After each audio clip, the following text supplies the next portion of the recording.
Shalom jemaat Tuhan, puji Tuhan, selamat pagi dimanapun Anda berada. Doa saya kita semua tetap kuat, tetap sehat, tetap disertai oleh Tuhan, karena hati kita selalu merindukan Dia. Kita ingin kembali belajar tentang sifat yang merusak. Kesombongan melahirkan sebuah tindakan yang sangat memprihatinkan dari Raja Uzia yang sudah kita pelajari, dan salah satunya adalah dia berubah setia. Dan yang kita ingin bahas pagi ini adalah ketika dia mempersembahkan ukupan yang biasanya dilakukan oleh imam-imam, tetapi dia coba merampas hak yang bukan haknya, sehingga dia terkena penyakit kusta, diasingkan sampai pada matinya. Kita ingin melihat dulu sebuah ayat dari hal yang lain, kejadian tentang tabut Tuhan, karena di dalam tabut Tuhan itu ada dua loh batu, ada perjanjian Tuhan, ada hukum Tuhan di situ, dan ukupan itu dibakar di ruang suci, dan di ruang maha suci itu ada tabut perjanjian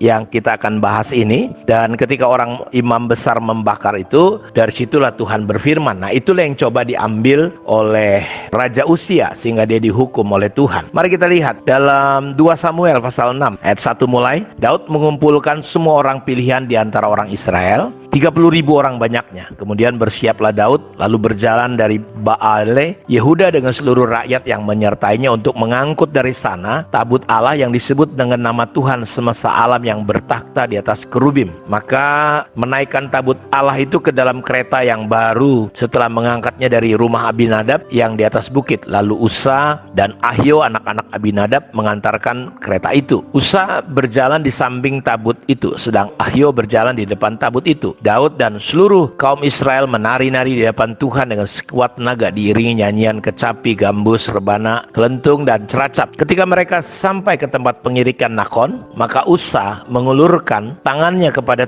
tabut itu, lalu memegangnya, karena lembu-lembu itu tergelincir. Ayat 7, maka bangkitlah murka Tuhan terhadap Usa, lalu Allah membunuh dia di sana karena keteledorannya itu. Ia mati di sana dekat tabut Allah itu. Daud menjadi marah karena Tuhan telah menyambar Usa demikian hebatnya, maka tempat itu disebut orang Peres Usa sampai sekarang. Pada waktu itu Daud menjadi takut kepada Tuhan, lalu katanya, bagaimana tabut Tuhan itu dapat sampai kepadaku? Sebab itu Daud tidak mau memindahkan tabut itu ke tempatnya, ke kota Daud, tetapi Daud menyimpang dan membawanya ke rumah Obed Edom orang Gad itu. Dan efeknya adalah selama tabut Tuhan ada di rumah Obed Edom orang Gad itu, Tuhan memberkati keluarga Obed Edom. Dari peristiwa dan kisah ini jelas kita melihat bahwa memang tidak bisa sembarangan Bapak Ibu di dalam proses pengembalian tabut Tuhan ini. Ketika Usa mencoba, karena memang tabut itu dibawa oleh kereta lembu, dan dampaknya dan akibatnya adalah ketika miring dan mau jatuh katanya, tapi belum jatuh. Dan di sini dikatakan ini sebuah keteledoran, karena orang harus mengerti bahwa Allah itu kudus, dia adalah api yang menghanguskan. Ketika kita manusia berdosa, manusia yang tidak sempurna ini mendekati Sang Maha Pencipta, Sang Pencipta yang kudus, dia disebut seperti api yang menghanguskan. Dan Usa coba menyentuh karena keteledorannya, dia mati di sana dekat tabut Allah itu. Jadi dia mati dekat tabut Tuhan. Kita melihat ini sebuah kejadian yang luar biasa. Itu sebabnya di peristiwanya Uzia, kenapa sampai dia Bapak Ibu mengalami yang namanya kusta? Karena memang kalau kita lihat bahwa tabut Allah ini adalah bicara tentang simbol tentang kehadiran Allah. Allah yang Maha Kuasa hadir di situ. Nah, kita melihat bahwa kenapa tabut Allah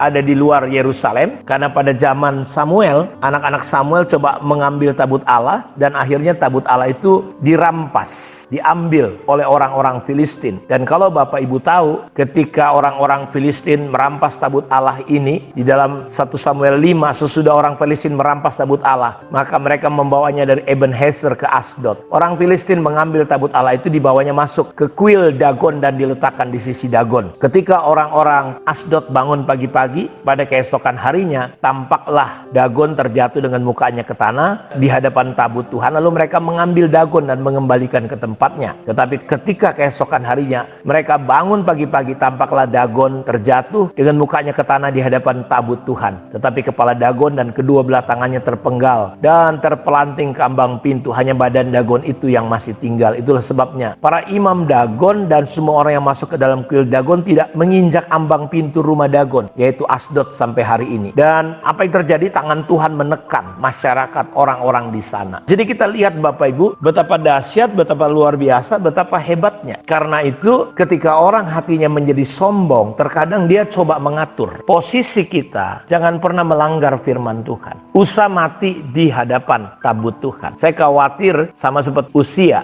Dia mengalami kemunduran rohani ketika dia mengalami kelimpahan. Dia mengalami keberkatan. Suasana hatinya berubah. Dan dia mengalami kemunduran rohani. Yang tadinya orangnya mudah diatur, diarahkan, mencari Tuhan, setia sama Tuhan. Dan itu sebabnya Tuhan menyertai dia, membuat dia tenar, berhasil, populer. Banyak pewahyuan dia dapat tentang peperangan, tentang kubu, tentang senjata. Tapi hatinya berubah menjadi sombong. Dan dia mengambil alih. Dia coba melakukan sesuatu yang bukan bagian dia, bukan hak dia. Itu adalah haknya imam. Terkadang di gereja kita lihat Bapak Ibu, orang-orang kaya, pejabat-pejabat, dia merasa perlu mengatur. Saya beritahu, menjadi imam, menjadi hamba Tuhan itu ada prosesnya. Dia bukan hanya dipanggil, dipilih, dipisahkan, dikuduskan, sama seperti orang-orang Lewi ini. Bapak Ibu dikhususkan, dipisahkan, dikhususkan, dilatih sedemikian rupa. Nah, tetapi zaman anugerah kebablasan ini, terkadang orang-orang berpangkat, orang-orang yang punya jabatan, orang-orang yang punya uang berpikir dia bisa atur seperti dia bisa mengatur perusahaannya. Nggak bisa Bapak Ibu. Sekecil apapun sebuah gereja lokal, Anda tidak berhak mengatur. Izinkan otoritas Allah, karena Tuhan memilih seseorang bukan hanya berdasarkan kepandaian, kepintarannya,